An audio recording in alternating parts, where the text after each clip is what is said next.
ये try again करना है बस। चलो तो अब हेडिंग डालो base load. The heading is base load.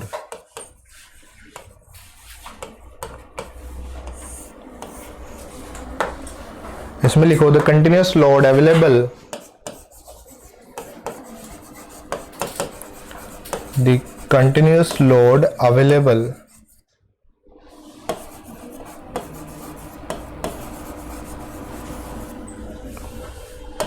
for 24 hours of the substation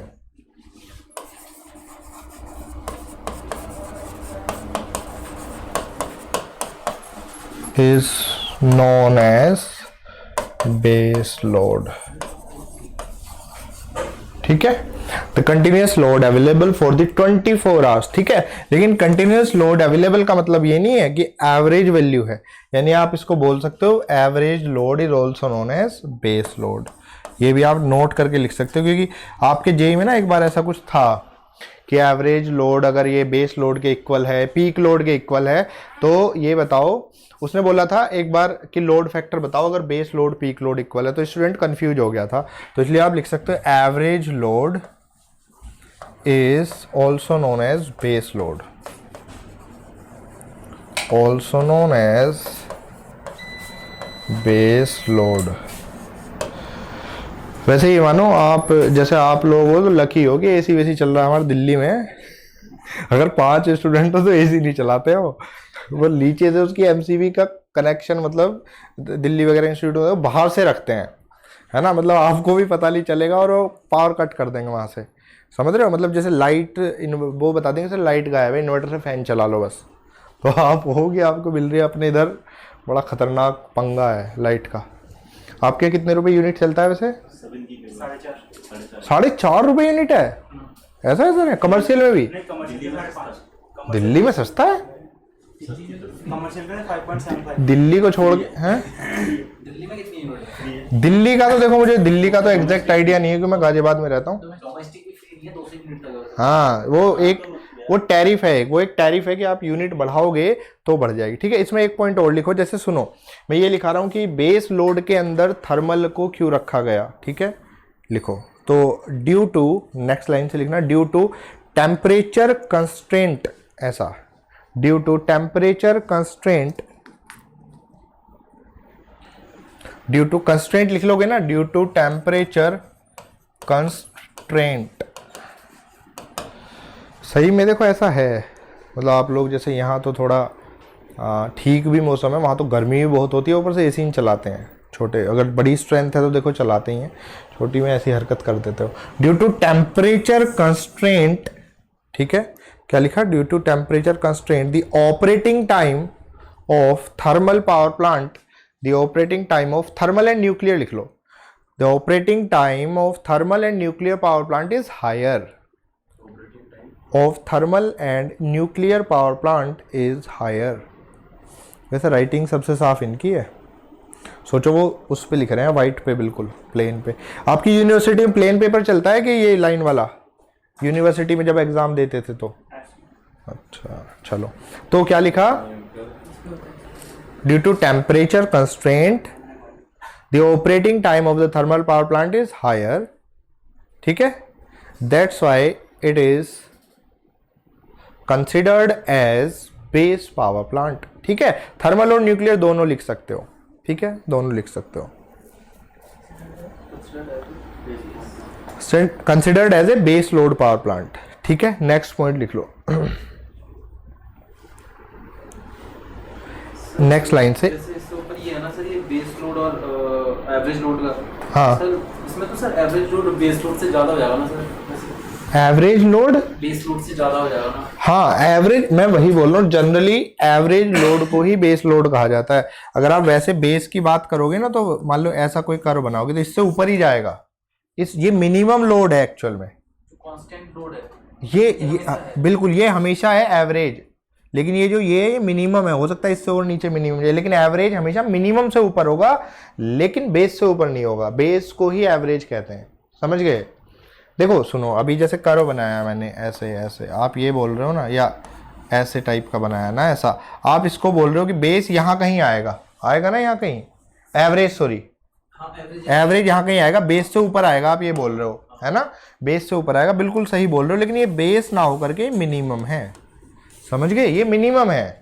लेकिन बेस वो है जो हमेशा अवेलेबल रहेगा ही रहेगा। यानी अगर आप किसी चीज़ की एवरेज वैल्यू निकाल रहे हो, ठीक है भाई, मान लो किसी क्लास में 30 बच्चे हैं, किसी में 40 हैं, किसी में 50 हैं, लेकिन जो एवरेज स्टूडेंट अवेलेबल है किसी स्कूल या कॉलेज में वो कितना है, आप एवरेज निकालोगे 3 क्लास का डिवाइड बाई 100 करके, है ना, कि एवरेज सर हमारे पास इतना बच्चा आ जाता है। इस कोचिंग में बात करो, एक आप 5 हो, इधर सिविल के 10 हैं, ठीक है भाई, मान लो 3 बैच हैं, आप इलेक्ट्रिकल में 5 आए, सिविल में 10 बच्चे आए और मैकेनिकल में 15 आ गए, ठीक है जी।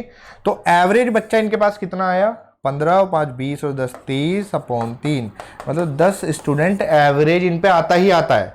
यानी इससे कम तो नहीं जा रहा, क्या 10 से कम हो गया, नहीं होगा। वो बेशक आप लोग 5 सबसे कम हो, लेकिन इनके पास वो 10 का लोड रहेगा ही रहेगा।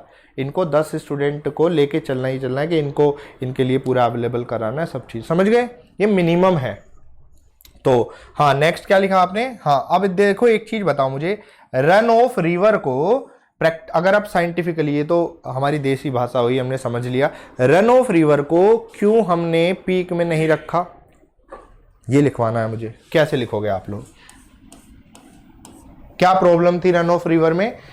रिजर्वोयर एक वर्ड समझते हो, स्टोरेज, तो ये लिखो, यानी इन रन ऑफ रिवर, ऐसे लिखना, देखो मैं पहले लिख रहा हूं वाटर रिजर्वोयर, रिजर्वोयर समझते हो, स्टोरेज, ये अवेलेबल ही नहीं होता उसमें, है ना भाई, नदी चल रही है, वो चल रहा है, बात खत्म, कोई स्टोरेज है ही नहीं। तो लिखो in run of river plant, in run of river plant water reservoir is not available,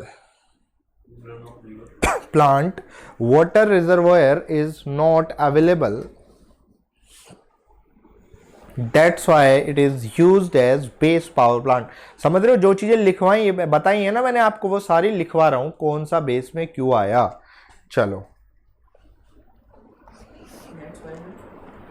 क्या लिखा, that's why it is used as base. Next लिखो, अब बताओ मुझे, हाइड्रो को हमने क्यों रखा इसमें, बेस में क्यों रखा, बेस में क्यों रखा, बेस में, बिल्कुल, यानी वाटर जो है वो जितना अवेलेबल होना चाहिए उससे ज्यादा है, तो इसलिए हमें उसे डिस्चार्ज करना पड़ेगा, समझ गए। तो लिखो नेक्स्ट पॉइंट लिखो, if water availability in hydro station, if water availability in hydro station,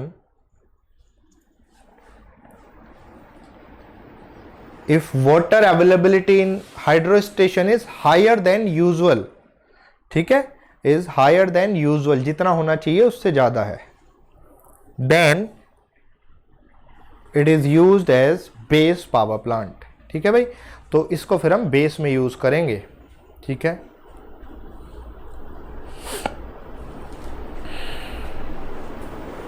समझ में आ गई बात, तो इसको बेस में। अब देखो नेक्स्ट आपकी बस एक चीज बची, हालांकि इनको तो अलग पढ़ेंगे ही हम, जैसे पीएसपी बचा, तो पीएसपी से ना 1-2 बार ऐसे क्वेश्चन आए हुए हैं आपके जेई में, ईएस को कॉपी करता है वो, तो थोड़े से क्वेश्चन ऐसे आए हुए हैं बिल्कुल बेसिक लेवल के, लेकिन हाँ अगर आप समझोगे तो कर लोगे, नहीं तो आप पूरा पीएसपी पढ़ते रहो। पीएसपी एक हाइड्रो का ही पार्ट है, तो आप हेडिंग डालो पंप्ड स्टोरेज प्लांट।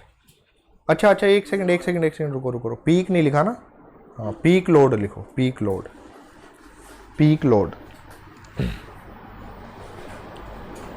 देखो अगर आप पीक की बात करो तो हर एक वो लोड जो बेस से ऊपर अवेलेबल है वो पीक ही है ना, लिखो the load available above base load, the load available above base load is called peak load।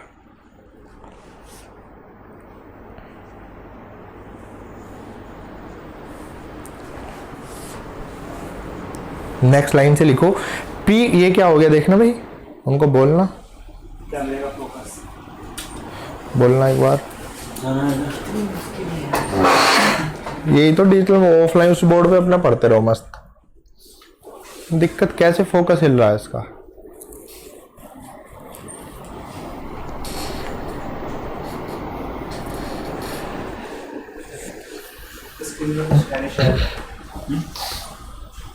सब पीपीटी नीचे करी जाएगी, पीपीटी को नीचे करी, म्यूट वो करूँ मतलब पीपीटी को नीचे ऐसा?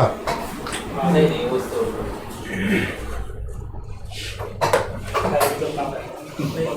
बवाली है। वो कहाँ है सर? सर कहाँ है?